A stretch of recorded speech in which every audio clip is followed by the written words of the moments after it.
నమస్కారం. సిద్దిపేట జిల్లా మర్కుక్ మండలం నర్సన్నపేట గ్రామంలో శనివారం ముక్కోటి ఏకాదశిని పురస్కరించుకొని స్థానిక సర్పంచ్ మాధవి రాజిరెడ్డి, మర్కుక్ మండల జెడ్పీటీసీ మంగమ్మ రామచంద్రం, గ్రామ ప్రజల ఆధ్వర్యంలో శ్రీ ఆంజనేయ స్వామి ఆలయంలోని విశేష పూజా కార్యక్రమాలు నిర్వహించారు. స్వామివారికి పంచామృతాభిషేకంతో పాటు అర్చన భజన కార్యక్రమాలు నిర్వహించి భక్తులకు తీర్థప్రసాదాలు అందజేశారు. ఈ సందర్భంగా రాధాపతి శర్మ మాట్లాడుతూ శనివారం రోజు ఉదయం 6 గంటల నుండి సాయంత్రం 6 గంటల వరకు శతకోటి హరే రామకృష్ణ మహాయజ్ఞం, హరే రామ రామ రామ హరే హరే, హరే కృష్ణ కృష్ణ కృష్ణ హరే హరే సంకీర్తన భజనలు నిర్వహించారన్నారు. ఈ కార్యక్రమంలో ఆచార్యులు, గ్రామ పురోహితులు రాధాపతి శర్మ, శ్రీధర్ శర్మ, రఘువీర్ శర్మ, స్థానిక సర్పంచ్ మాధవి రాజిరెడ్డి, మర్కుక్ మండలం జెడ్పీటీసీ మంగమ్మ రామచంద్రం, గ్రామ అధ్యక్షులు నరసింహ యాదవ్, మాజీ సర్పంచ్ భీమరెడ్డి బాలరెడ్డి, మాచిరెడ్డి తిరుపతి రెడ్డి, గ్రామస్తులు, మహిళలు, చిన్నారులు పాల్గొన్నారు.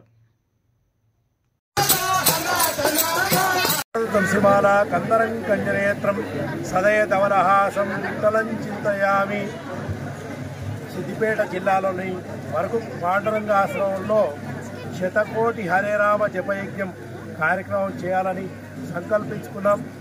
ఆ శతకోటి హరే రామ జపయజ్ఞంలో అంతర్భాగంగా ప్రతి గ్రామంలో ప్రతి ఏకాదశి రోజు నగర సంకీర్తన కార్యక్రమం జరుపుకోవడం జరుగుతుంది. ఇప్పటి వరకు దాదాపు 70 గ్రామాల్లో ఈ నగర సంకీర్తన కార్యక్రమం ప్రారంభమైంది. అదేవిధంగా ప్రతి ఏకాదశి ఒక గ్రామంలో 12 గంటల భజన, ఉదయం 6 గంటల నుండి సాయంత్రం 6 గంటల వరకు ఈ హరే రామ నామ సంకీర్తనాన్ని జరుపుకోవడానికి సంకల్పించడం జరిగింది. ఈ రోజున ఈ మర్కుక్ మండలంలోని నర్సన్నపేట గ్రామంలో ఈ శతకోటి హరే రామ జపయజ్ఞంలో భాగంగా ఈరోజు ఉదయం 6 గంటల నుండి సాయంత్రం 6 గంటల వరకు కూడా ఈ హరే రామ నామ సంకీర్తనం గ్రామంలోని భక్తులందరూ కూడా, అదేవిధంగా వివిధ మండలాల నుండి కూడా, వివిధ గ్రామాల నుండి కూడా అనేకమైనటువంటి భజన సంఘాలు కూడా ఈ కార్యక్రమంలో పాల్గొని ఈ కార్యక్రమాన్ని విజయవంతం చేశారు. అందరూ ఈ నర్సన్నపేట గ్రామస్తులు కూడా ఈరోజు వైకుంఠ ఏకాదశి రోజు ఈ కార్యక్రమంలో పాల్గొని వారు ఆ గురుదేవుల యొక్క అనుగ్రహానికి పాత్రులైనారని విన్నవించుకుంటున్నాం.